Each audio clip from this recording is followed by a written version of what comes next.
All right, man. Let's talk about the NBA real quick. Yeah, DeMarcus Cousins. We can start off there. Hit that subscribe button, bell icon button, share the video. DeMarcus Cousins has chosen not to come back. John Wall was trying to get him to come to Orlando, but I heard John Wall may not be going to Orlando neither. But he won't join the Lakers, won't join the Kings, won't join any team that's trying to recruit him. He's going to focus on the 21-22 rehab. His rehab to come back for that season. So I think it's the right move for Cousins. He came back too quick for the Warriors, and then he injured himself again. But I don't think he ever gonna be the same player again. And I don't understand why people want DeMarcus Cousins on their team anyway. He like a bad omen. Wherever he go, he just bring doom and losing. You know what I'm saying? If he wasn't on the Warriors team, all that shit wouldn't happen. He like a little voodoo doll. They would have won the championship. KD wouldn't have went down. Clay wouldn't have went down.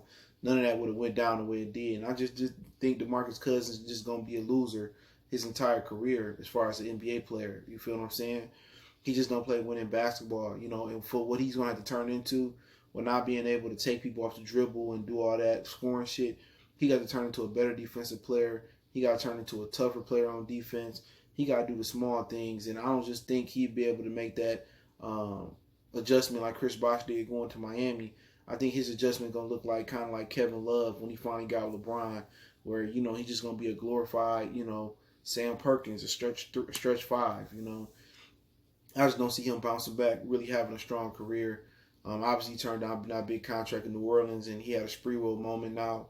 He signed a little veteran minimum deals or little 1 year, 5 year deals. I wasn't shocked when he went to the Lakers neither, because I knew he just wasn't gonna work. You know what I'm saying? That DeMarcus Cousins that was there with Sacramento before the injury in New Orleans, that dude is gone. You know what I'm saying? But then that same dude never won nothing, even in Kentucky. They had a dope squad. We had Bledsoe, Wall, Cousins. He just not playing winning basketball. You got to understand, winning basketball, it starts with the ability to want to win, the ability to not just want to be a stat stuffer.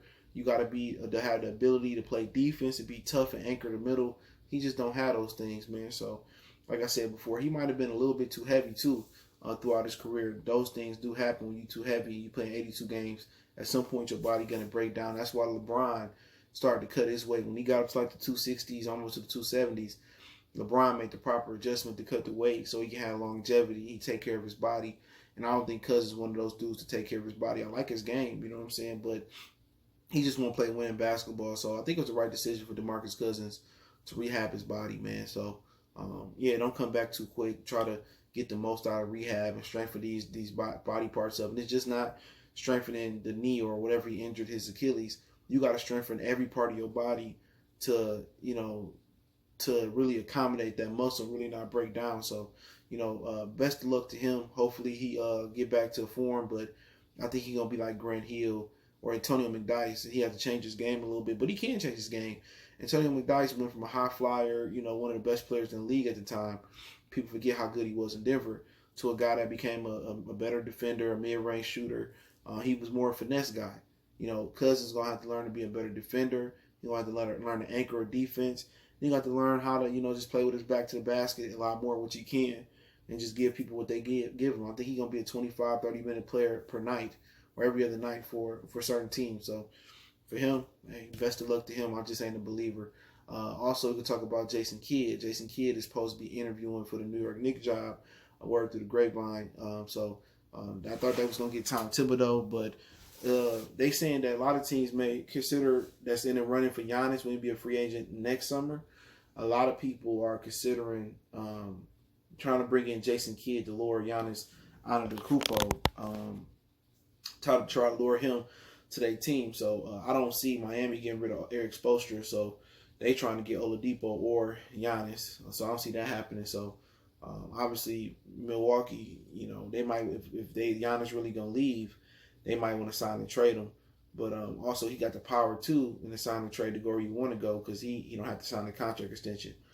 So the Knicks, I guess they're trying to get into the Giannis sweepstakes by hiring Jason Kidd or interviewing Jason Kidd. But like I said before, Jason Kidd, I don't know what his remedy is. He must have been a really, really outstanding citizen throughout his NBA career, because he keep getting chances as a head coach, and he keep failing and failing and failing. So, be honest, he a solid coach. You know, it's just something missing. He like Mark Jackson. He got a young team where they need to get to, and then they just couldn't get over the hump for whatever reason that was. They just couldn't get over that hump, man. So, like I said before, man, I honestly don't know why he keep getting so many chances, but you know, I take it. Jason Kidd is a black man. I think he is a mixed race, so you know, we need to be following a lot of the black coaches everywhere need to be following his blueprint, how he keep getting jobs. So hopefully he can retain a job. He was a hell of a player. You know what I'm saying?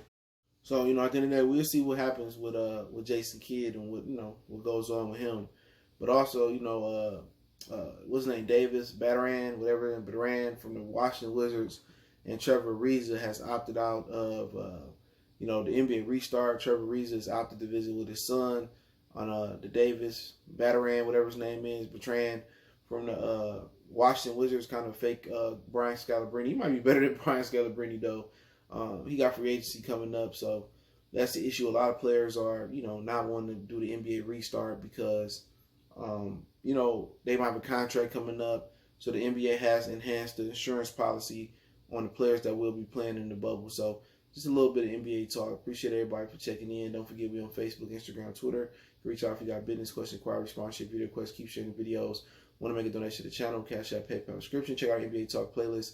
More videos like this and our NBA 101 playlist for our live streams. One time for the one time we gone.